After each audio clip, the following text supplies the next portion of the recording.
Before this episode begins, I wanted quickly to let you know that on Monday, December 8th, that's in just over 2 weeks' time, I'll be doing the first live question and answer session on my Patreon channel. In this Ask Me Anything session, I'll be ranging across British and English history, current affairs, and of course, what's formed the bulk of my work for the last 2 years, the destruction of England's ancient constitution by the vandalism of New Labour and Tony Blair. You can even ask me, if you dare, about my own career. To sign up, you can click on the link below this video. I hope to see you there then. And now, enjoy this episode. It has torn up the entire tradition of drawing up a budget. Every possible combination, contraction, subtraction, and addition of possible tax policy. It's grotesque, David. I'm old enough to remember back in the late 90s when pre-budget leaks were literally sort of near hanging offences politically. That leaves you completely at the mercy of people who are fundamentally as economically illiterate as both our Chancellor and the Governor of the Bank of England. So we are literally in a ship which is about to be wrecked with no pilot and no captain. This is just the second of 10 reports that make up this COVID inquiry. It's a grotesque lawyer's bonanza paid for by us. There was very little pushback across the press to lockdown, and those of us that did try and push back, we've paid a heavy personal and professional cost, by the way. To this day, I could elaborate. Hello and welcome to this week's episode of David Starkey Talks. I suppose it is that what used to be called pre-budget Purdah back in those very distant days. And I'm delighted to welcome as my guest Liam Halligan, who is going to, let's describe him first. Economist, journalist, broadcaster. And I think I've now anointed you, Liam, as the David Starkey Talks economic or maybe even fiscal correspondent. Now, you know an awful lot about this field, but let me just throw in my little tiny pennyworth as a historian. 78 years ago, in 1947, a Labour Chancellor of the Exchequer, who was a very genuine economist, trained at King's College, first under the great Keynes, and then John Maynard Keynes, and then at my old, for a period of time, academic institution, LSE, where he completed what was very unusual in those days, a doctorate, became a lecturer in economics. Hugh Dalton, the dominant figure, really, in the economic policies of that Labour government of 1945. He shaped the approach to radical nationalisation. He shapes the push very early already on the basis of his academic work for the deliberate taxation of the rich to bring about more equality, all those themes. This man of genuine stature was sacked in minutes by Attlee for a casual leak of a tiny detail of his budget a few hours before it was delivered. What do you make of the extraordinary dance of the seven veils, of every possible combination, contraction, subtraction, and addition of possible tax policy that we've seen over the last how many weeks? I mean, it has torn up the entire tradition of drawing up a budget, hasn't it? It's grotesque, David, and we've got to this situation over many years. I'm old enough to remember the days as a financial Times correspondent in Parliament back in the late 90s when, again, budget Purdah held and pre-budget leaks were literally sort of near hanging offences politically. And yet we're now in a situation where we've had weeks, months of kite flying as various different parts of government have tried to make their case to the Chancellor, as the Chancellor has tried to manipulate financial markets as utterly out of their depth and economically illiterate taxpayer-funded government advisors, so-called special advisors, who in previous governments have been pretty senior figures. They're now 23-year-olds with humanities degrees who know nothing about economics. Would you like to name one or two of them? No, I'm not. I'm not going to do that because they're not here to defend themselves. Okay. But they know who they are. I've basically given up talking to these kind of people. I just don't return their calls these days because they talk such nonsense. Back in the day, if you had a conversation with a special advisor tended to be somebody of genuine policy expertise who also understood politics and could legitimately sit between and bridge the civil service and the political maelstrom, if you like, giving his or her minister really sound, savvy, politically streetwise, but also technically very adept advice. That caliber of person barely exists now across Whitehall, and they've been replaced, frankly, by spin doctor propagandists.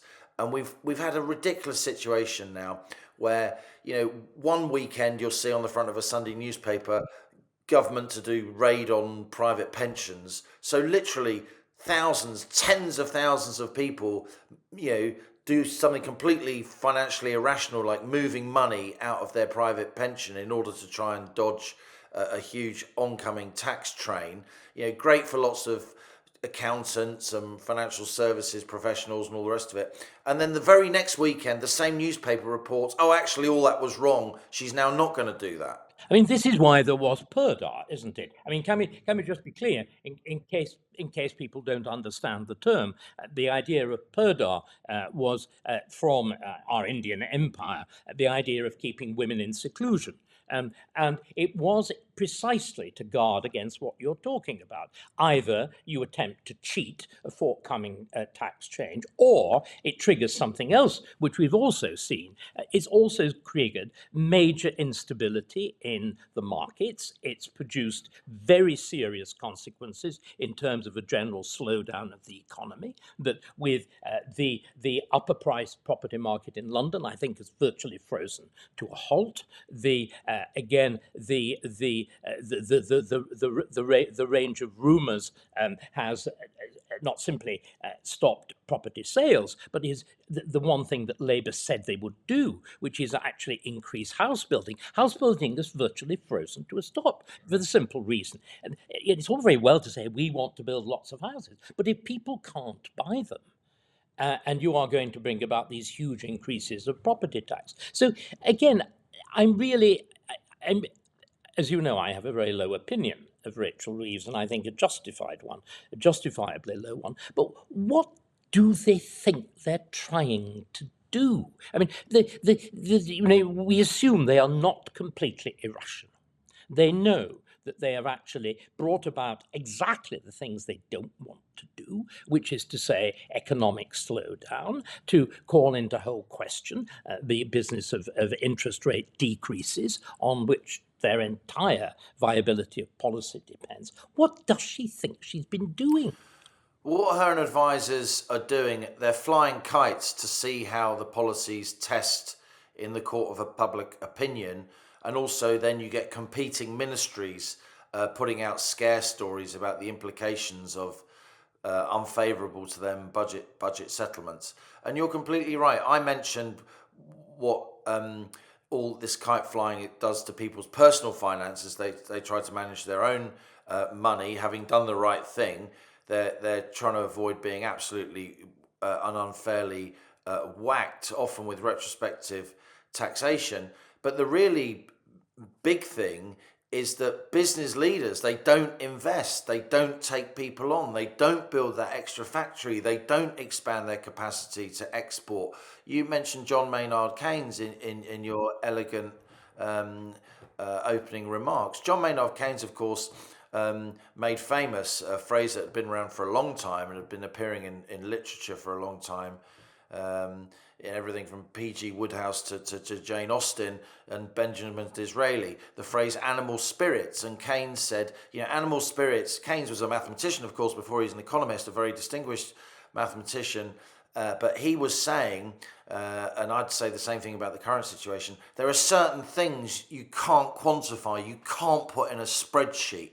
Economists shouldn't just be, as Keynes said, desiccated calculating machines. You need some feel and some nous for what's really going on. And if you keep flying these kites, if you keep obsessing about forecasts in 5 years' time, we can come on to that. Our fiscal rules are completely insane, David. Then you miss the fact that a constant drip feed of propaganda and endless shape shifting and pose striking and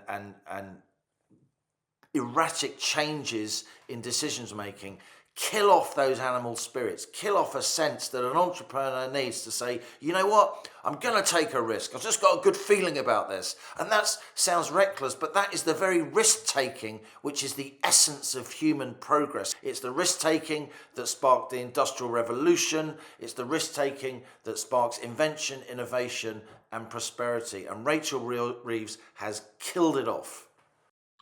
And again, isn't it striking? You mentioned Keynes, probably in terms, I think in terms of public impact, not simply on Britain but the world, the most influential economist ever. Whether he was right or not is another issue. But Keynes had real practical market experience. He managed the finances of King's College, Cambridge, a huge endowment. He was also, if I remember, chairman of one of our largest insurance companies. He made and lost fortunes on the stock market. There is nobody in the Labour Party who has got the faintest real practical experience of any form of economic management. So they subscribe to these preposterous doctrines of securonomics and whatever that we've talked about before. I mean, this determination to wring every drop out of taxation on everything. I mean, this I think it's a return, or we're returning very rapidly to the old Ancien Regime view of the state as essentially a parasite. The state is becoming manifestly parasitic on the economy. And I'd like to put to you two of the things that one very big thing that I spotted in the newspaper: the sudden increase in the scale of business rates.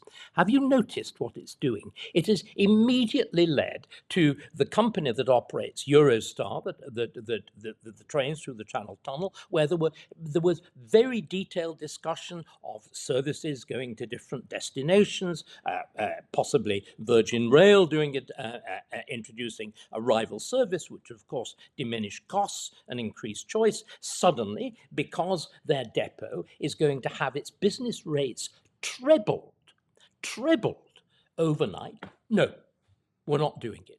Company after company, in area after area, is just saying, no, Britain is untouchable.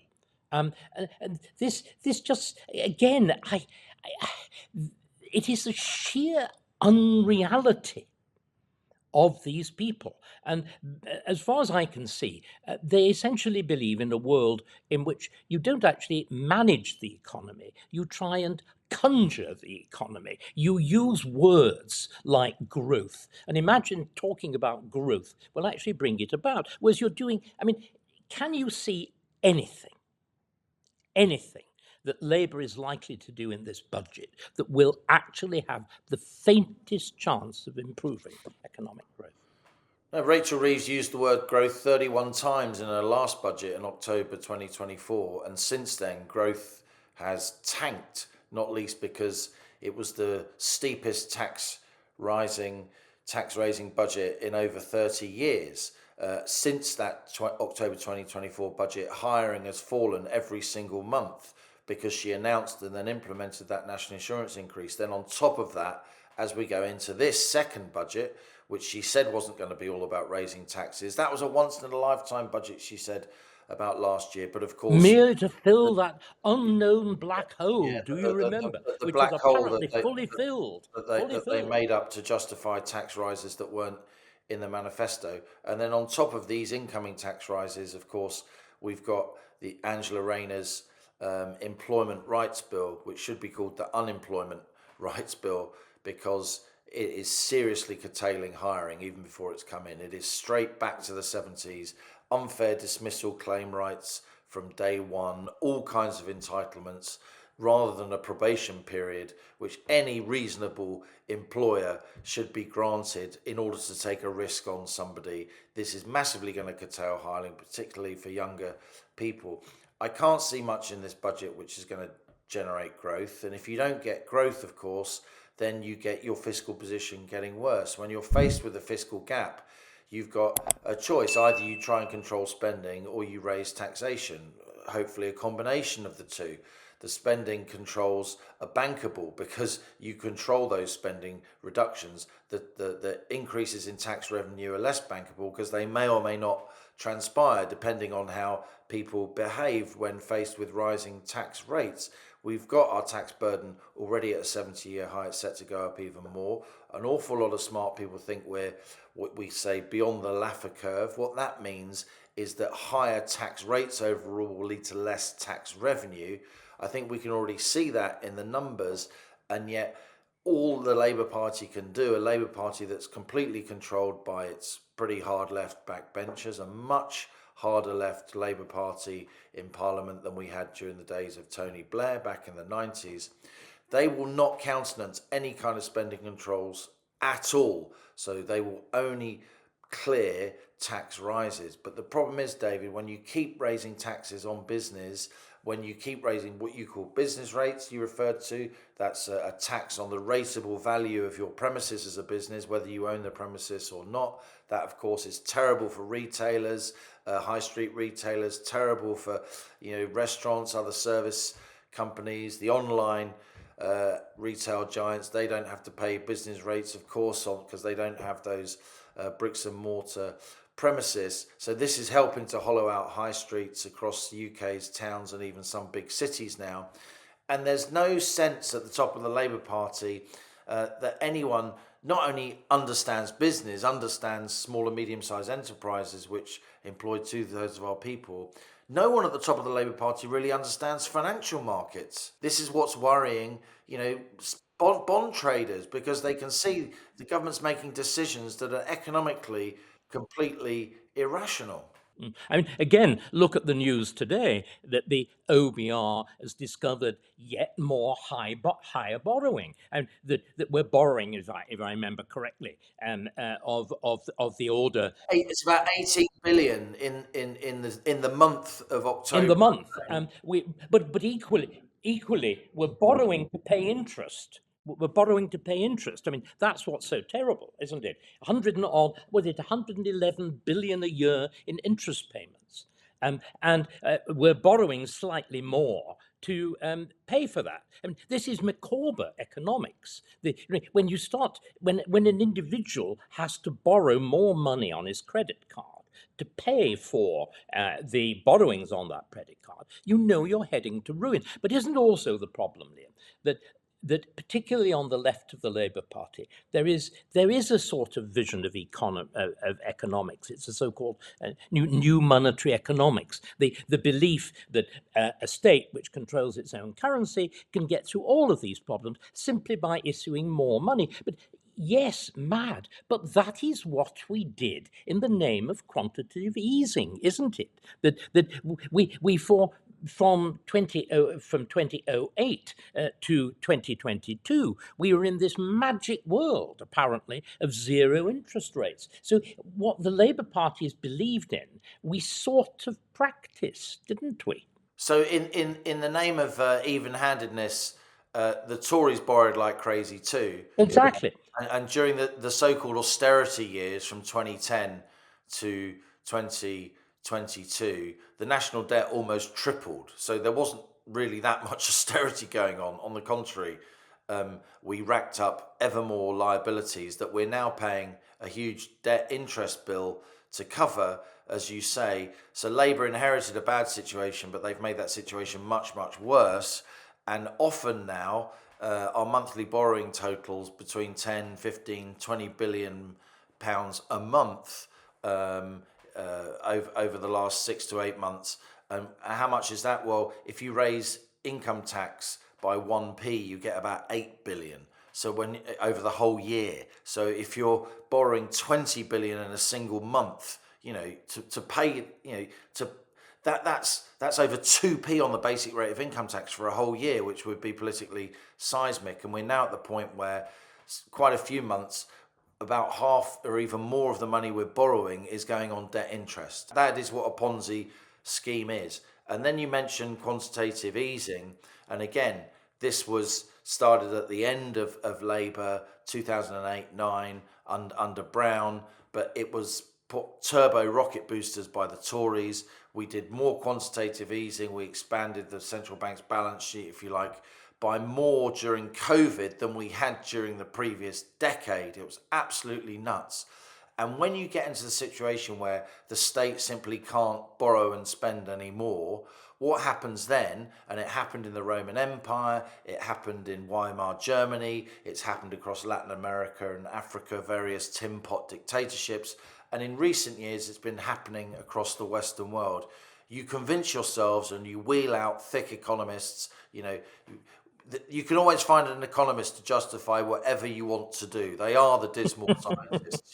You give me the conclusion, I'll give you the graphs, my usual rate. Okay. So what's happening now is you are getting lunatic academics in both the UK and the US in particular, whispering in the ears of hard left politicians the three magic words: MMT, David, MMT. Modern monetary theory. Now, in my book, MMT stands for Magic Money Tree, right? And you call it the Magic Money Tree because it's obviously complete nonsense. It's like something out of Hans Christian Andersen. It's a modern folktale. But these people really believe it. They really believe you can do this. I would say half the Labour backbenchers, to the extent they know any economics at all, have it Believe this stuff. imbibed, absorbed this magic money tree insanity. That's why Andy Burnham, who's no fool, keeps saying things like, why are we in hock to the bond markets? We've got to get beyond this. What are you saying, Andy? That we should default on our debt? Increasingly across the left of politics, the Lib Dems, certainly the Greens, there's a sense that paying your creditors as a major international economy is like a political choice. You can pay them or not pay them. Well, that's what various Latin American autarkies have done, kleptocracies have done over many years, and it's led to hyperinflation. The ultimate irony is now, David, I wrote about this in the Telegraph a couple of weekends ago, is that Javier Milei, who is the former tantric sex coach, pet dog cloning president of Argentina, is now showing the Western world how to do fiscal reform. He's doing a serious fiscal consolidation. He won an election off the back of his campaign promises to seriously clamp down on a bloated state in December 2023. It won't have escaped your attention. His party's just won midterm elections in Argentina. He can't now be impeached. He can't be vetoed by the moronic Peronists who've run Argentina into the ground most of the time since the Second World War. This incredibly vibrant, bountiful country, which should be one of the wealthiest countries in the world, a complete basket case kleptocracy. Milei's come in with his chainsaw, and he's getting rave reviews. And inflation's gone from 211% a year below 30. Growth is booming. You've now literally got Western leaders saying, hey, Argentina, it's a template. That's where we are. I do think when future historians look back, they will see 2010 to today as a period when so much of the Western world, with Britain at the fore, really lost it in terms of our ability to do grown-up fiscal policy and actually implement some spending controls. The Labour Party seems incapable of doing that. And by the way, the Tory party didn't do nearly enough of that after 2010 either, despite the endless rhetoric about austerity. It was largely rhetoric. It also did it the wrong way. I mean, the idea that you only exempt in other words, the George Osborne approach to austerity was immensely foolish. You exempted only the NHS and, bizarrely enough, foreign aid. And the central functions of government, like defence, like justice, like prisons, were repeatedly pared back. This is insanity. What we're going to have to do is to choose which areas the state can continue to function and which areas it mustn't. And we will have to recognise, and thank heavens, in Mahmoud there is at least one person on the Labour benches who has some kind of grasp of reality. But Because I think it all very much fits together, Liam, in this world of magic talk. You refer to the magic money tree. But again, these are the same people who believe that by uttering words, as we said, 31 times, uttering the word growth, growth happens. They believe if you say, if a gentleman with a penis says, I feel like a woman, he becomes a woman. We've gone into this bizarre world. And I think, I mean, you were saying, let's try and define historical periods. I think the whole dominance of woke, which is this belief that words make reality, is very closely associated. Let's have a big thought along with all the tasks, the need to denounce Reeves. I think this era of zero interest rates, which is, if you think about it, it's an insane notion. From roughly 2010 to 2022, I think this defines a moment of generational madness in the West. This is the great triumph of woke. It culminates, of course, in COVID, our insane reactions to COVID. The fact that you saw the triumph of BLM at that same summer. Black Lives Matter, yeah. All of it, I think, clusters together. But can we just, I think it's an interesting thought, but let's pull back again to some of the practicalities. Now, traditionally, in the kind of situation that you're describing, we would have another serious centre of perhaps countervailing power, good sense, economic expertise in the Bank of England. What is your verdict on the current governor of the Bank of England? I think the last good governor of the Bank of England we had, the last even competent governor of the Bank of England we had was Mervyn King, who was much Exactly. maligned by the financial services industry because, he wanted to do things that reigned in the financial services industry, and rightly so. I like free markets, as you know, David, but you've got to regulate your financial services industry, or it will periodically take down your economy.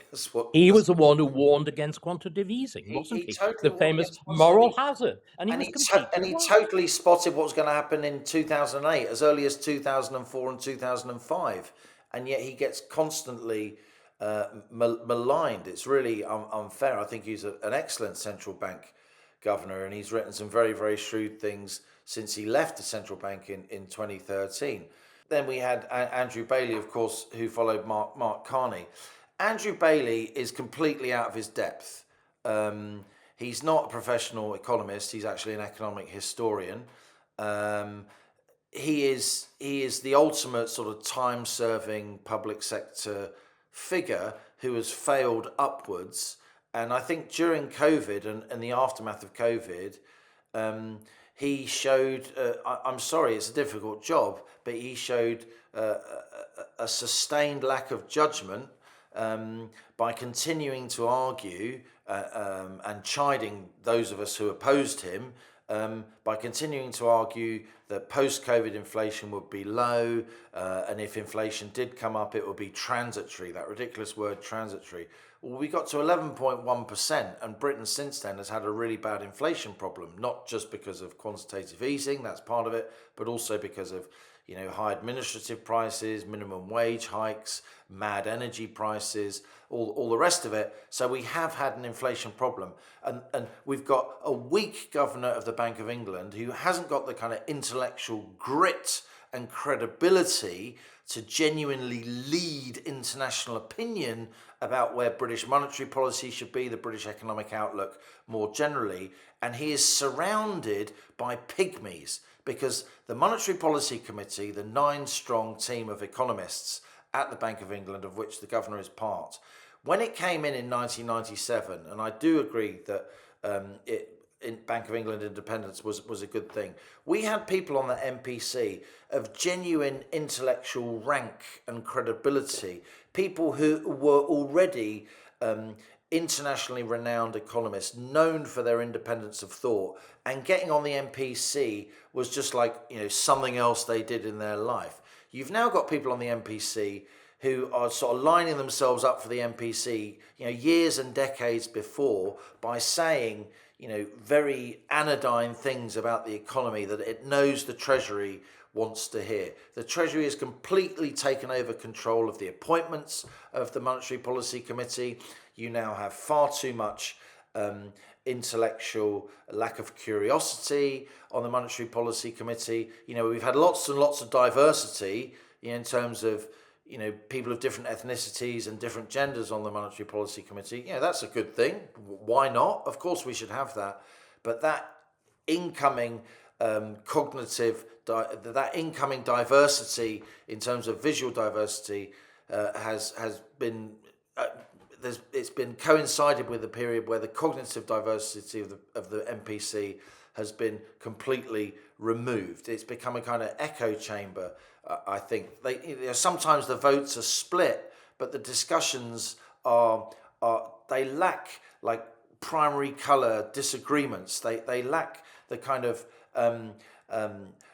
discussions that we need to be having, and that's why you get such huge mistakes being made by the MPC, completely missing where the inflation was going to spike upwards after COVID. Many of us, some of us wrote that it would, and we were literally laughing. It was obvious, wasn't it? I mean, furlough. It was obvious in retrospect. It took, you had to be quite a serious person to spot it coming beforehand when the whole world was saying it wouldn't come. But you need those kind of you did and I did. You did and I. I'm not an economist. I'm not an economist, but what I understood was if you put money into people's pockets when they've got nothing to spend it on, they simply accumulate it and then they will blow it as soon as possible, which is exactly what happened. I mean, and again, I think it's important that people understand the two broad phases of quantitative easing. The first phase did not transfer money directly into ordinary people's pockets. What it did was to reinflate enormously the balance sheets of financial institutions, which led to asset price inflation, including property inflation. And then from 2020, with furlough actually putting money into people's pockets, it then enters the main economy. And you see the sudden spike. And the problem with that first stage, Liam, it seemed to me, it lulled the economic establishment into a state of self-satisfied slumber. They thought, do you remember, we could have zero interest rates, there would be no inflation. It was perfectly clear that monetary easing did not affect the overall complexity. All of those stupid arguments. And anybody who had even the faintest grasp of reality. There's that wonderful phrase, you have to be very clever to believe something as stupid as what we're talking about. And there is this over-education without any of the kind of countervailing practical experience that we saw with somebody like Keynes, which is not, of course, true in America. There you've got Scott Bessent, you've got a Secretary of the Treasury who is a brilliant poacher. I mean, he was Soros's agent in bankrupting Britain back on Black Wednesday and whatever. But a man with profound market experience, as well as clearly a fine theoretical brain. We've nobody like that here, have we? That leaves you completely at the mercy of people who are fundamentally as economically illiterate as both our Chancellor and the Governor of the Bank of England. So we are literally in a ship which is about to be wrecked with no pilot and no captain. Would not that be a fair description? I think that's right. Even under Tony Blair's government, less so under Gordon Brown, but under Tony Blair's government, there are always people in the room that really understood financial markets. People, who were well known in financial circles for their nous, well known among capital markets, and that's really important to reassure the big investors, the big pension funds, the insurance companies that lend government serious money, that the government knows what it's doing. You have people like Gavin Davies, who was, a big name at Goldman Sachs. Derek Scott, I've talked to you about before, chief economist at KPMG. These people were advising Blair and were in the room. There's no one like that in Downing Street anymore because they've been ideologically excluded, David, and the people there are too thick to even know that they need people like that around. It's a combination we've got at the moment of ignorance about technical financial issues and how markets work, particularly financial markets, and a kind of infused zealotry in the righteousness of one's mission. So anyone that opposes more government spending and breakfast clubs is obviously evil. and it's the right thing to do, so we must do it, and so the money will be found and business will pay. There's a lot of idiocy out there. You mentioned Keynes. Keynes's contemporary, of course, was Orwell, who said there are some ideas that are so stupid that only intellectuals will believe them. And I agree with you. You know, quantitative easing, the presses, the British New Fleet Street's lack of curiosity about QE, particularly the so-called posh papers. I got such a hard time for criticising QE from 2012 onwards. I agreed at the initial part of QE to salve financial markets and so on, but after 2012, QE went from being an emergency measure into a lifestyle choice. It became a An dependence. addiction. I think it's addiction. It showed all the symptoms of a Crack genuine cocaine. addiction. Yeah, it was like crack cocaine, and we are now in a situation where we don't distinguish the way we should between the two parts of QE, as you rightly said. The first phase of QE, it didn't hit headline inflation numbers, but it did make asset prices go up all over the place, and so it was brilliant for wealthy people. It had friends in the city, it had friends in the treasury, because it meant the government could sell its bonds cheaply and keep interest rates artificially low.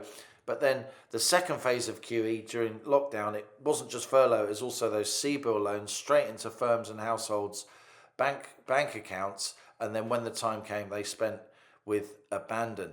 That, the fact that we've had QE is now fueling, I think, what could be really stupid decisions coming out the British establishment post this budget, because it's clear that this budget is going to increase taxation even more. It's clear that that's going to slow down growth even more. It's clear that that's going to put us even deeper in a fiscal hole. Guess what, David? Oil prices are still $60, $65 a barrel, which is rather low. How about when oil prices start cranking up again? We're not even in a global crisis yet, and yet Britain's public finances are on a war footing before there's even a crisis. So how about when there's some kind of crisis?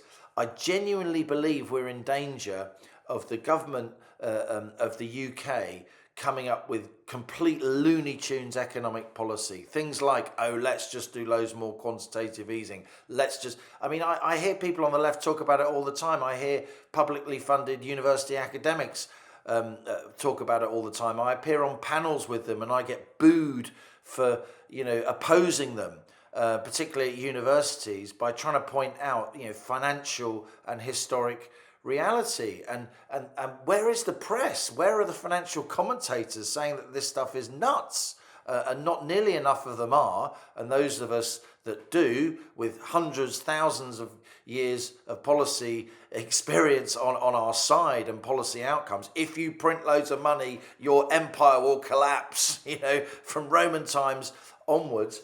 We get a really hard time for pointing it out, for standing up for fiscal reality. And I The think left hates reality. the only light at the end of the tunnel is the political marketplace for ideas is now starting to work, and you're starting to get the Tories and Reform. They are now starting to compete, not in terms of who can promise to spend the most money, the sort of carousel of endless dishonesty that we pump out to voters. It's no wonder they're so cynical.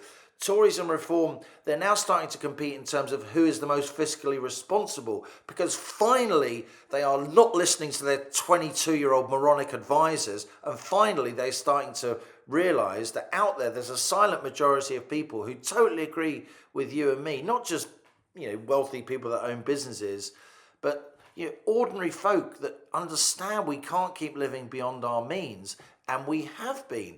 And that's, even Keynes, there you go, even Keynes agreed with that. Keynes, right, was not a Keynesian, yeah? Keynes did not believe in endless deficit financing at all. Nowhere in the general theory or anywhere else did that appear. Keynes believed in spending money and going into deficit during recessions, but then running high surpluses during the good times. So we've forgotten one part of Keynes while, of course, embracing the other. And, that sounds really obscure. Keynes wasn't a Keynesian. But that just goes to show how really good ideas and brilliant writing gets twisted when it's economically and politically expedient to do so.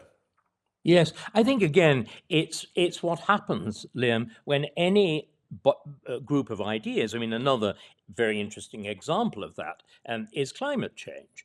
There are clearly elements of it which are humanly generated. This cannot be denied. But once you turn it into a political dogma, this is the profound danger. Keynesianism shifted from an economic theory into a political dogma. And in exactly the same way, the whole question of humanly generated climate change or whatever has shifted from a plausible scientific hypothesis, which is testable, which is disprovable, or indeed is provable, into instead high academic and political dogma. And the thing that you were talking about, the universities, one of the things that I think is so shocking, and I saw it very much in its early stages in my last days at LSE, which always had a tendency in that direction because of the fact that it was established with a political project in view. It's the Webbs and the whole business of Fabianism and its history so closely intertwined with the Labour Party. But if you look at things like the Grantham Institute on climate change at LSE, it's impossible to distinguish between the serious academic work and propaganda for a very particular set of policy decisions, which is climate emergency, the kind of absurd measures that we are taking, which is so destructive because of vast inflation of the costs of fuel, the destruction of all our heavy industry, chemical industry, pharmaceuticals, and so on.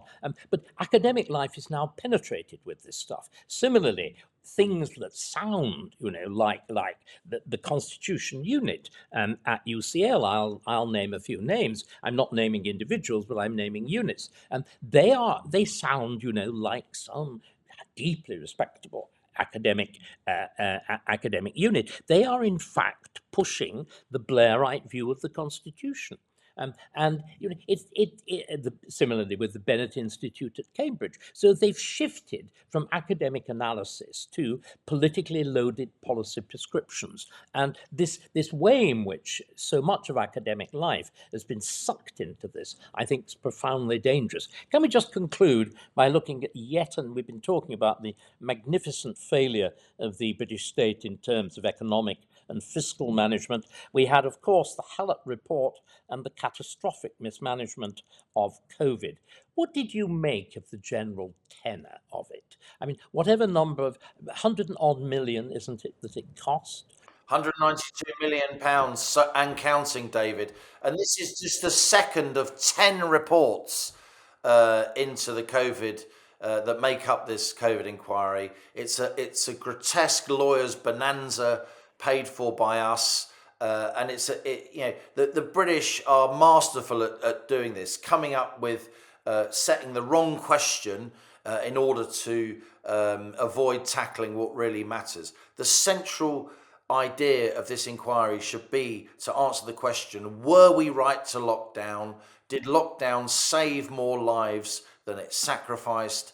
And faced with a similar situation, should we do so again? Or should we have a more discerning lockdown with more, discretionary shielding of a Swedish, for the sake of argument, the Swedish model. Yeah, the sort of Great Barrington Declaration style model, which has been backed by countless incredibly distinguished epidemiologists, arguably the world's leading epidemiologists. Now, during lockdown, of course, I was doing my Planet Normal podcast with Alison Pearson, which is a Telegraph podcast.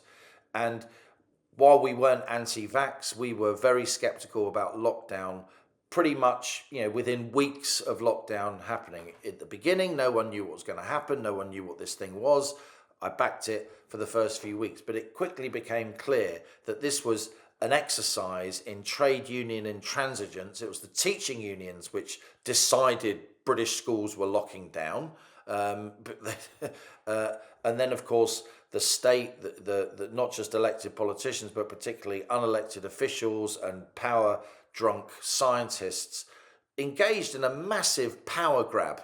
It's a power grab, David. we were run by a single issue committee. We were run by SAGE. It was during COVID where public spending went from like 40 to 45 to 50% to 55% of GDP, and rather than get back to about 40, it's gone back to like 45 to 48, and national debt has absolutely ballooned and skyrocketed. So it's not just the mental health costs of lockdown. It's not just the fact that so many people were missed out on NHS screening. Because it became a national COVID service. We abandoned every other form of medicine. Because it became a COVID-only service.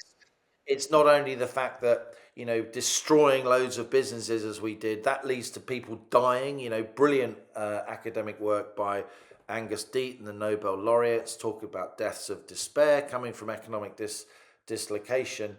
And yet anybody that countered the conventional wisdom, anybody who screamed and pointed to the biggest policy error in Britain's post-war history, of course, was dubbed a granny killer for their trouble. You would have thought the COVID inquiry would have unravelled all these things and talked about them and had a proper grown-up investigation for our tens of millions of pounds that we're spending on this, funding the construction of endless Umbrian villas by London-based lawyers who are completely coining it on this exploitative inquiry. And yet we failed to ask that principal question. All we've had with this latest report is a £200 million told you so, with the establishment saying, yes, we were right to lock down.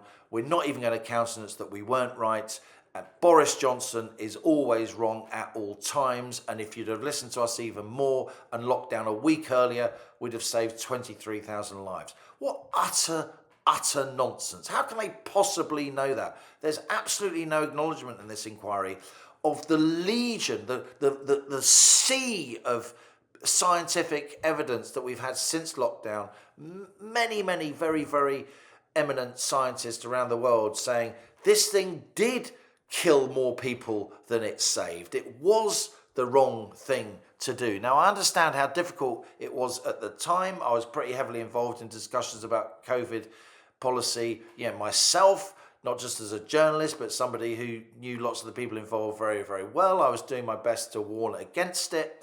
And yet we're now in a situation where we're going to make all the same mistakes. I understand it's difficult to admit wrongdoing. I understand it's difficult to admit that things could have been done differently. But I genuinely think the public would have sympathy with people if we were more honest about how we did this. What we've got instead is we were right, shut up, move on, and we'd do the same again. And here's a bill for 200 million quid.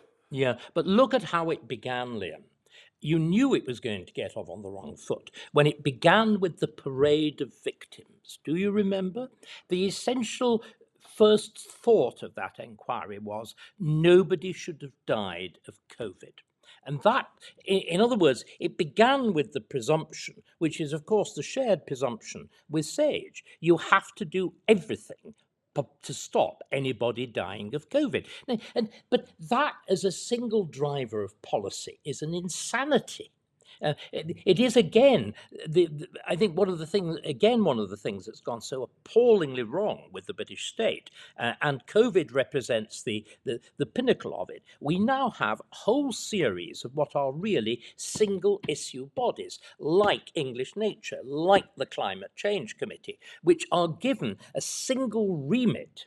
And then their only issue is to pursue that remit, whereas government, as we've been talking about, has to be this weighing of things. So you've got to weigh a COVID death. And by the way, I think I've got my figures right. The average age of a person dying of COVID was 82, whereas the ordinary average age of death, if you put everybody together of the two sexes, is 81. Yeah. So I had my formula, get COVID, live longer, yeah.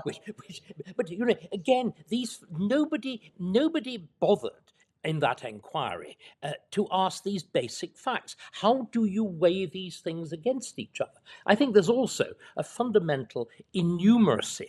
And I had a very interesting example of this. when I appeared, I was still grata with the media at the beginning of 2020 before my cancellation, and I remember appearing on. I think it was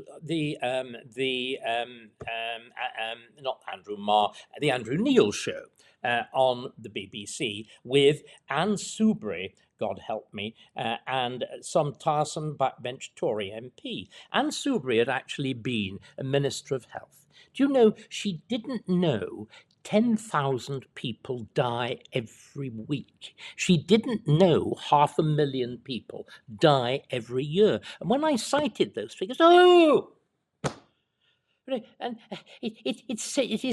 I think this is one of the fundamental problems, that people just don't have a grasp of basic figures.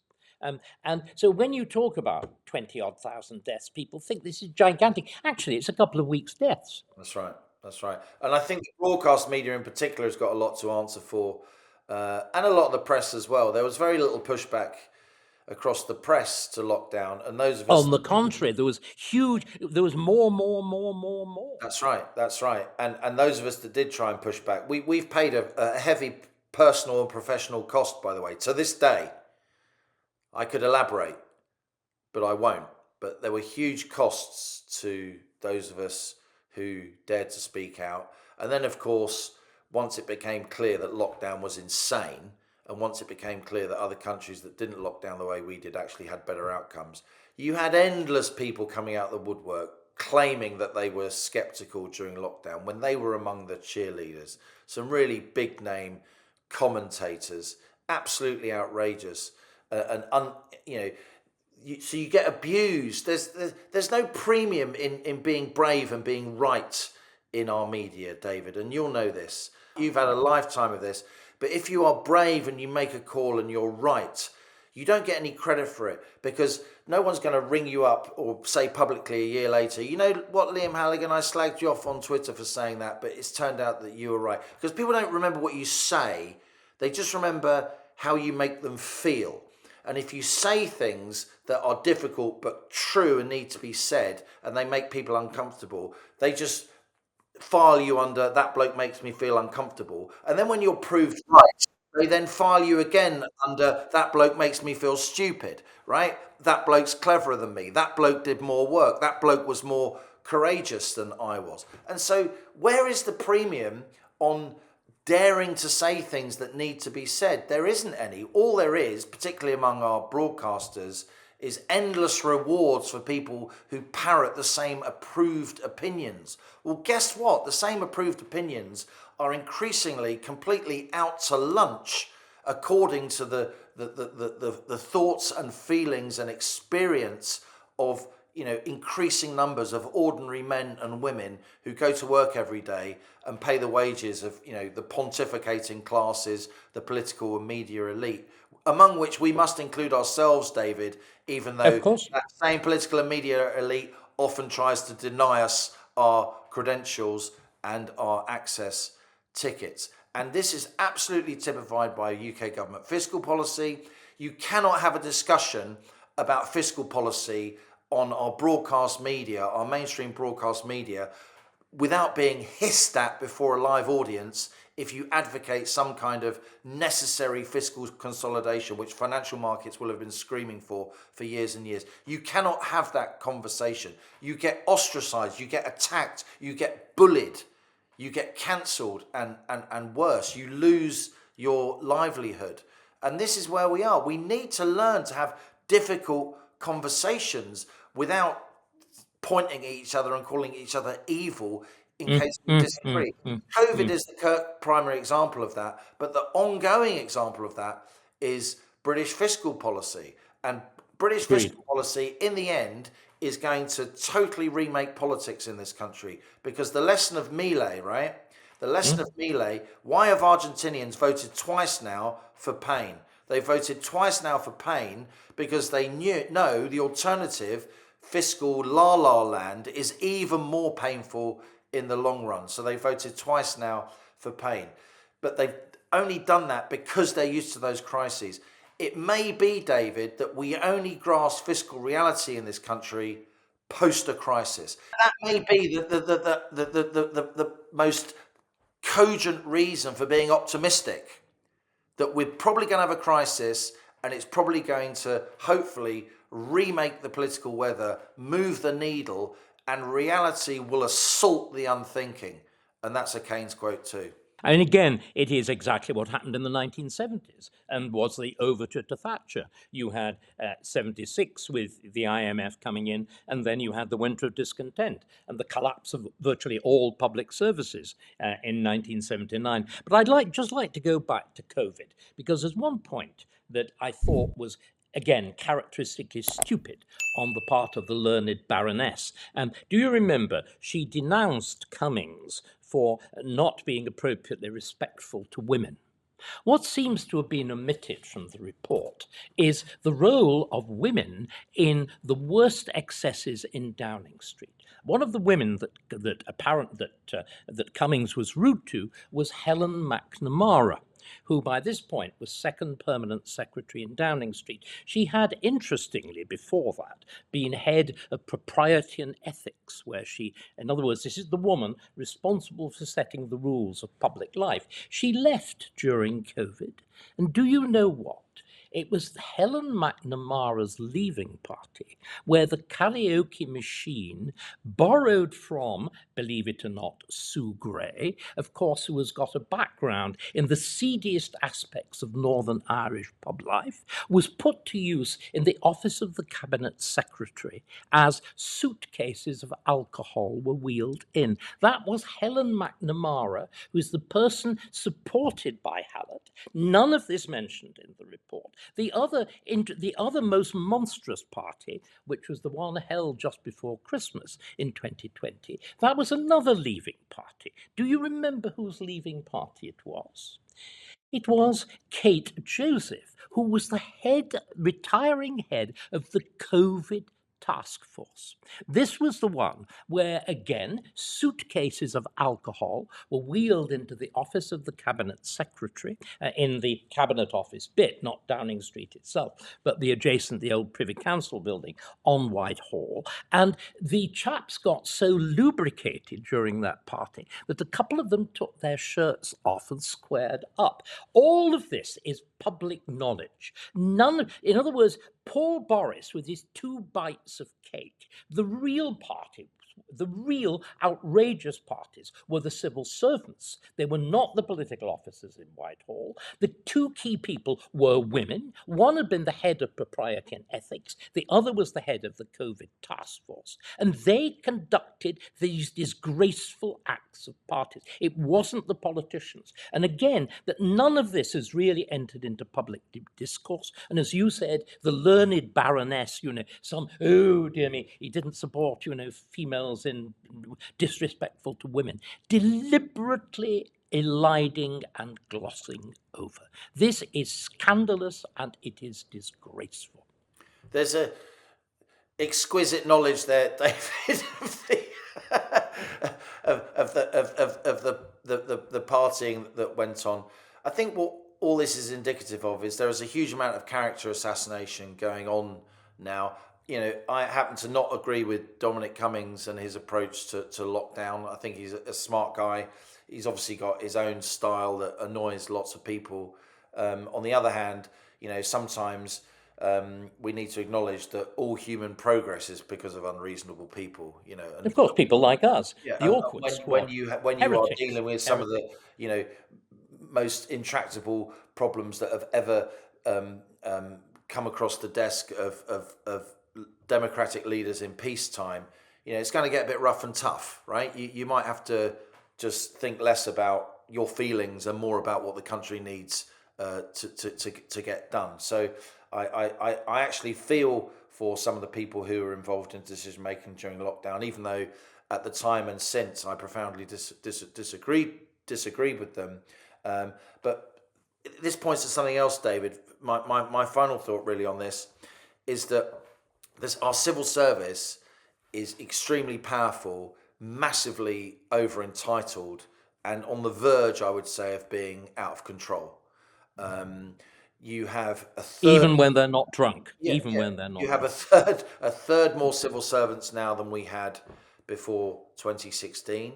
Public sector productivity is not just flat, Collapsing. it's It's plunging. collapsing. It's plunging so much that even though the public sector is only a fifth of the economy in terms of employment, it's dragging down the headline productivity figure for the entire economy and thus warping the national balance sheet via those new ONS productivity assumptions. You have civil servants who go into the civil service as activists.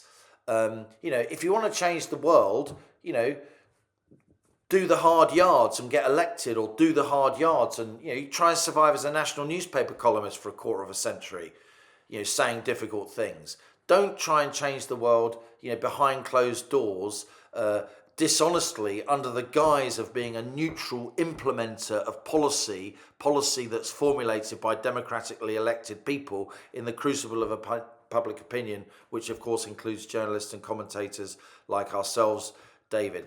You have now far too many people operating in the dark under the kind of benign heading of Sir Humphrey or Madam Humphrey these days, because of course you've got much more gender Dame diversity Humphrey. It's across Dame Humphrey. Much better.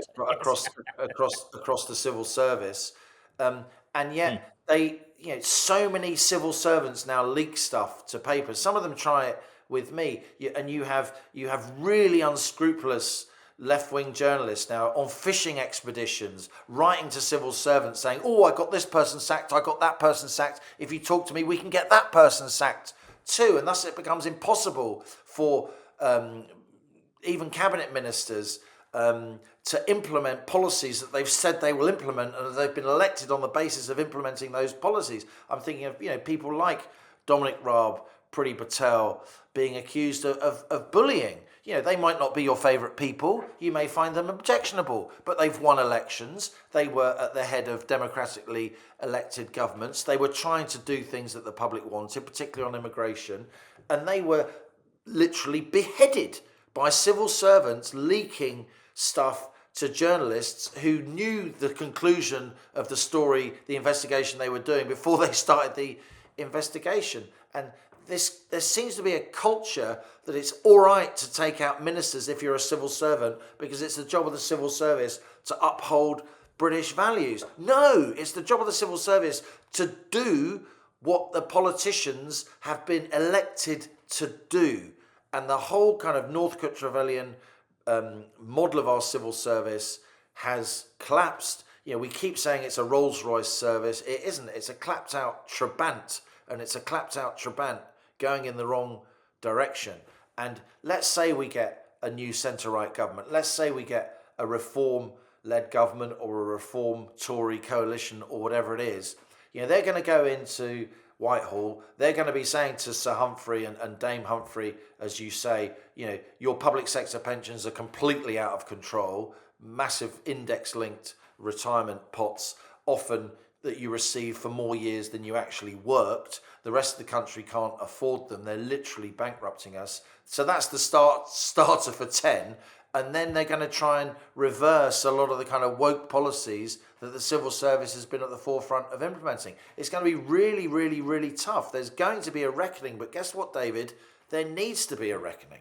I agree. Unfortunately, that's, well, not unfortunately, a wonderful discussion for a future David Starkey Talks, because clearly at the moment we're just analysing the catastrophes of Labour, but I think the big task over the coming years is going to be to look at exactly what kind of policy prescriptions an incoming, as you said, centre-right coalition will have to implement, but above all, and this is what I've got so interested in with my idea of the Great Repeal and Restoration, what fundamental legal and constitutional changes are necessary to cut back the power of Sir Humphrey, to cut back the power of judges who've become just as politicised as civil servants, and above all, to cut back the single issue committees, the quangos and whatever. But that is for another week. Meantime, Liam, thank you very much for what I really enjoyed was your two big points about Keynesianism not being actually Keynes, but above all, the sheer unreality of the policy of the left.